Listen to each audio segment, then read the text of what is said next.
Les matières plastiques peuvent-elles être recyclées? Donc l'objectif, premier objectif, identifier expérimentalement différentes matières plastiques à partir d'échantillons et d'un protocole d'identification.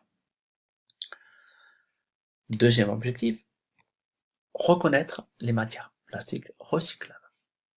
Alors si vous avez le temps de noter ces objectifs, vous pouvez aussi arrêter la vidéo, bien entendu, pour pouvoir le noter.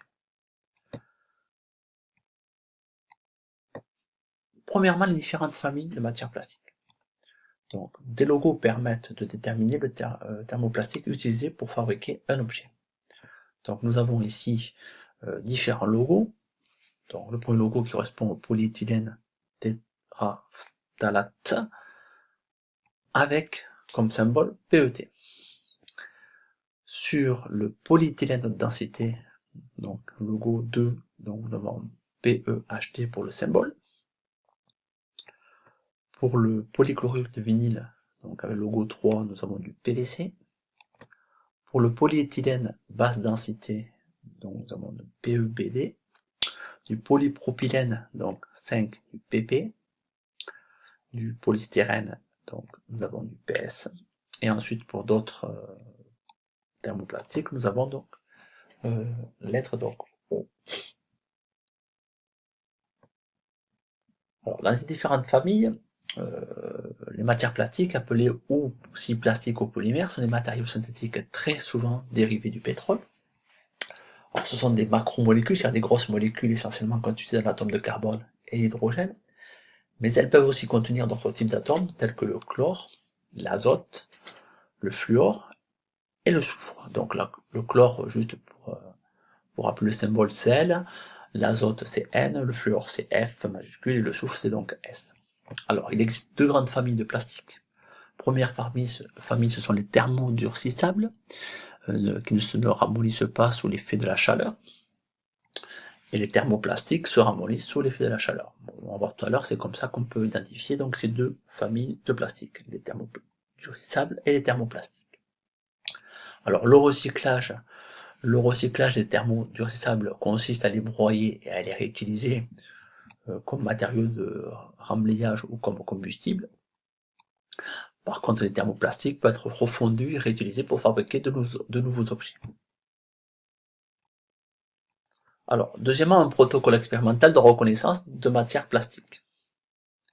Alors, en utilisant l'algorithme suivant, déterminer quand c'est possible le nom ou la famille de chaque matière plastique. Donc, cet algorithme, vous allez utiliser un TP pour déterminer donc quel est le nom du plastique en question. Alors, nous allons d'abord un test de chauffage. Donc, si ce test est positif, on a des thermodurcissables.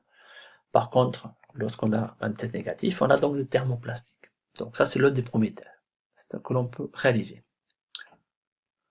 Ensuite, on continue pour identifier les différents plastiques thermoplastiques. Donc on utilise les tests suivants. D'abord le test de densité. Donc s'il est positif, ça veut dire qu'on a du polyéthylène ou du polypropylène, donc PET et PP. Si on passe au test de Bechstein, donc s'il est positif, on a du PVC, soit le polychlorure de vinyle. Le test du solvant, si on a un test positif, on a du polystyrène, donc PS. Et pour le test du papier pH, on va donc avoir du polyamide.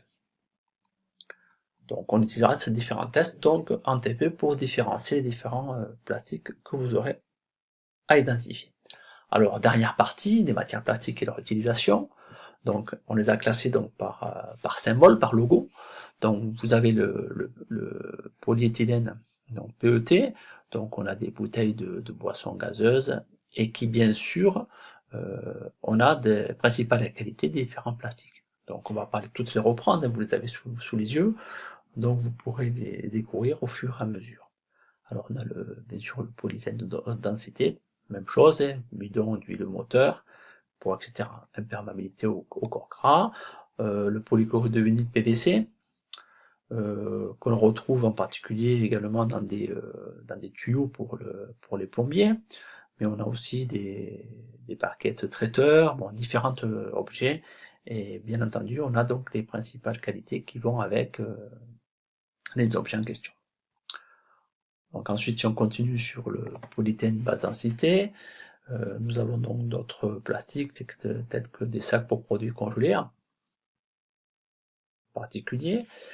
Ensuite, vous avez le polypropylène, donc des bouchons de bouteilles, ou des films transparents, et en fait le polystyrène qu'on retrouve sur les packs de yaourts et gobelets pour machine à café.